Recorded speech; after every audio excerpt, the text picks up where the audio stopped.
माजून रेगमाही जिस तरह तनाव, जोश और सेक्स टाइमिंग और वीर्य की मिकदार के अंदर बहुत तेज़ी से इजाफा करता है, यानी 24 घंटे के अंदर रिजल्ट देता है। इसी के साथ साथ इसकी एक ख़ास बात और है जिससे आप वाकिफ़ नहीं हैं।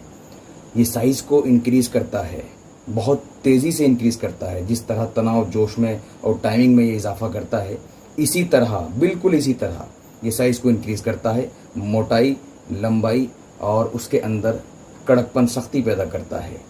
जब मर्दाना कमज़ोरियाँ ख़त्म हो जाती हैं जिस्म के अंदर से, तो हस्तमैथुन की वजह से जो ग्रोथ रुक जाती है, ये उसको खोलता है, नसों को मजबूत और एक्टिव बनाता है, नसों के अंदर खून की मिकदार को बढ़ाता है और खून को रवां करता है, जिससे लंबाई, मोटाई बिल्कुल नेचुरल तरीके से बढ़ती है। यानी एक नेचुरल प्रक्रिया है, ज़र्रा बराबर कोई नुकसान नहीं है। और इसको मंगाने के लिए आप हमसे कॉन्टेक्ट